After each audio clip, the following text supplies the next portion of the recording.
আমিনগাঁৱত আন্তঃৰাষ্ট্ৰীয় cricket stadium নিৰ্মাণৰ কাম 2026 চনত উদ্বোধন হ'ব বুলি আশা। নমস্কাৰ, অসম নিউজ এক্সপ্ৰেছলৈ আপোনালোকক স্বাগতম। আজিৰ গুৰুত্বপূৰ্ণ খবৰ। অসমৰ মুখ্যমন্ত্ৰী ডক্টৰ হিমন্ত বিশ্ব শৰ্মাই আজি আমিনগাঁৱত নিৰ্মাণাধীন আন্তঃৰাষ্ট্ৰীয় ক্ৰিকেট ষ্টেডিয়াম পৰিদৰ্শন কৰে। এই ষ্টেডিয়ামটোত টেষ্ট, ওৱান ডে আৰু টি-20 সকলো ধৰণৰ আন্তঃৰাষ্ট্ৰীয় ক্ৰিকেট খেল অনুষ্ঠিত হ'ব পাৰিব বুলি মুখ্যমন্ত্ৰীয়ে জনাইছে।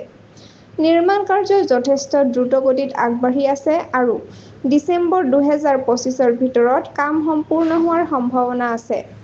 মুখ্যমন্ত্ৰীয়ে লগতে ঘোষণা কৰে যে 2026 চনৰ ফেব্ৰুৱাৰীত এই ষ্টেডিয়ামৰ উদ্বোধন কৰা হ'ব আৰু সাধাৰণ ৰাইজৰ বাবে মুকলি কৰা হ'ব। এই ষ্টেডিয়ামখন ক্ৰিকেটৰ উপৰিও সংগীত, কনচাৰ্ট আৰু অন্যান্য ডাঙৰ অনুষ্ঠানৰ বাবে ব্যৱহাৰ হ'ব বুলি মুখ্যমন্ত্ৰীয়ে কয়।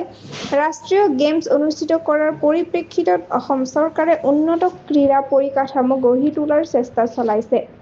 ইয়াৰ লগতে মুখ্যমন্ত্ৰীয়ে ঘোষণা কৰে যে গুৱাহাটীস্থিত নেহৰু ষ্টেডিয়ামৰ পুনৰ নিৰ্মাণ কাম অহা মাহত আৰম্ভ হ'ব।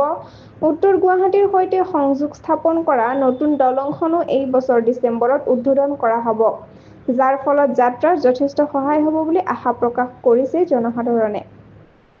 অধিক জানিবলৈ সংযুক্ত হৈ থাকক অসম নিউজ এক্সপ্ৰেছ চেনেলটোৰ লগত। চেনেলটো লাইক, কমেণ্ট, শ্বেয়াৰ, ছাবস্ক্ৰাইব কৰিবলৈ নাপাহৰিব। লগতে কাষতে থকা বেল আইকনটো দবাবলৈ নাপাহৰিব।